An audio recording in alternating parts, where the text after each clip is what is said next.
Hey guys, it's Mike here, and in this video, I'm going to be doing a follow-up to a previous video I did on this channel, in which I discussed why Captain Ginyu is underrated, something that I hope you guys will check out. And in this video, what I want to do is address a question that many fans have wondered ever since this event first transpired in Dragon Ball Z, and more specifically in the Frieza arc, when Captain Ginyu took over Goku's body. However, despite the fact that he seemed to present this as an unstoppable trump card and immediately assume that he would have control over Goku's body, that assessment couldn't be any further from the truth, as not only did he struggle to use Goku's power, but was ultimately defeated because of it. So the question is, why couldn't Captain Ginyu control Goku's body? Is it some kind of oversight that he didn't remember when it comes to his own technique? Or is there something greater at play that has to do with Goku's journey up until that point? Well, in this video, I'm going to discuss that. So in order to come to an assessment about this, what we really need to do first is take a look at the evidence, with us beginning at the event itself, in which Captain Ginyu took over Goku's body. Now when we see the fight between Captain Ginyu and Goku playing out, obviously it's clear that Captain Ginyu is more powerful than Goku's base form, having a power level of 120,000 compared to Goku's 90,000. However, once Goku tapped into his Kaioken and pushed his power to 180,000, it became obvious that Captain Ginyu was outmatched. However, that didn't really bother him too much. And not only was he not afraid of Goku's power anymore, but he was actually excited because of the prospect that he would be taking it for himself. And obviously, as the person using this technique, Captain Ginyu must have been aware of its capabilities and everything that would revolve around taking over someone's body. Now, whether or not he used this technique in the past is something that's left ambiguous for fans to kind of decipher on their own. However, based upon the evidence, I think it's pretty clear that he did, as not only does he already know how to use this technique, which implies that he definitely has, because how else would he know it works, but also we see a reaction from Jace when Captain Ginyu throws him his scouter, with him seeming to be fully aware of Captain Ginyu's ability to do this. So as a result, it only makes sense that Captain Ginyu has experimented with this, and the body that he's fighting Goku in is probably the body of a stronger warrior that he encountered on the battlefield and took for himself, likely killing the person who inherited his body. Something that he planned to do with Goku here because he stabbed himself with his own hand through his chest before using the technique. And of course, the ability itself worked perfectly, as it froze Goku in place, making it where he couldn't escape, and then switched their souls, with Captain Ginyu completely taking Goku's body as his own. However, once Captain Ginyu showed up to try and collect the Dragon Balls and fight Gohan and Krillin, he was surprised to find out that once he revved his power level up, it only read in the 20,000s. Now, the fact that Captain Ginyu was surprised by the fact that he wasn't able to pull out Goku's full power should indicate to readers that there was something that went awry during this situation. It's probably not something that he encountered when he took over his previous body and whatever other bodies he took over along the way. And while some people in the past have suggested that maybe Goku's true base power was only in the 20,000s, and whenever he was stronger he was just using Kaioken, that's already been proven incorrect a number of times. Because not only did Goku train under 100 times gravity, which should theoretically make him at least 10 times more powerful than he was before, but it was obvious that Goku wasn't using his Kaioken before he turned it up against Captain Ginyu.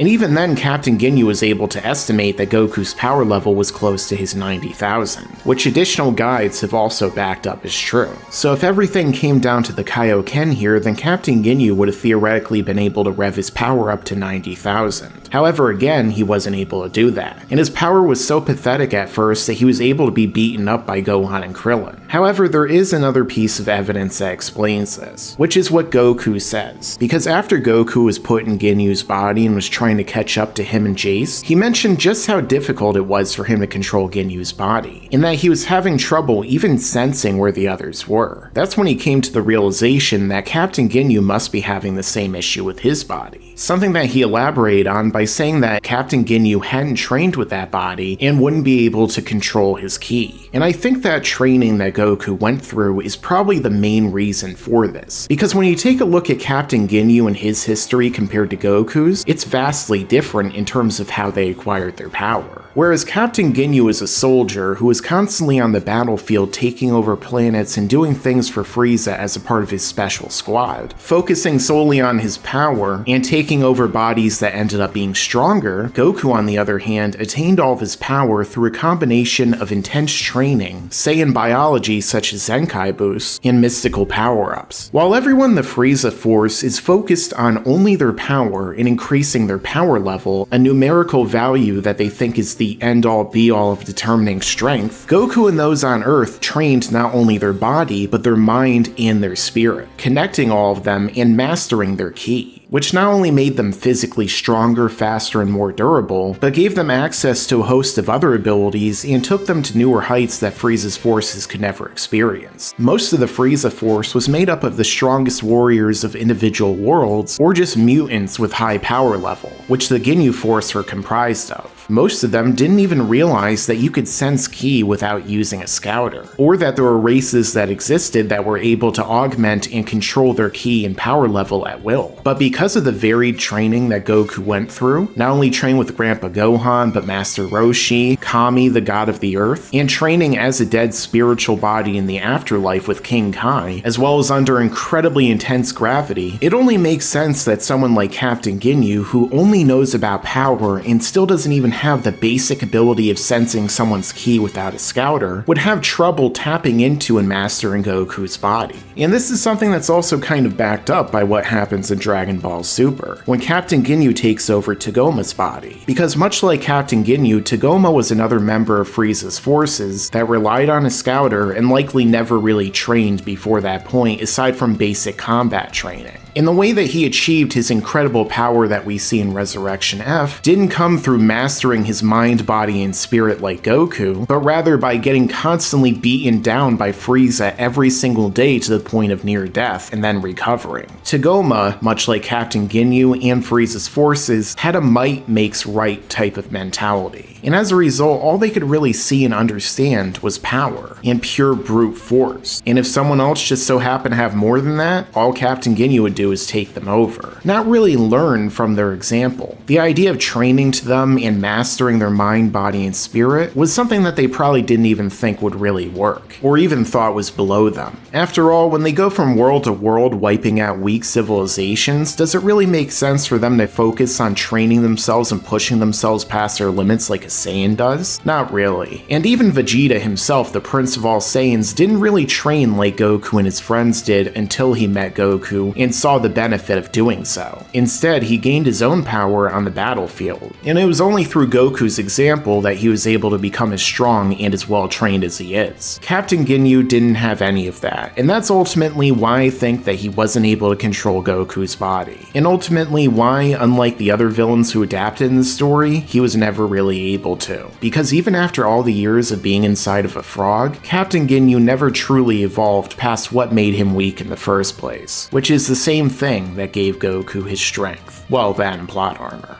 Make sure to subscribe and enable all notifications so you can stay up to date with all of my videos. Thanks for watching, and make sure to stick around because there's a lot more to come in the future. Yeah, and you better subscribe.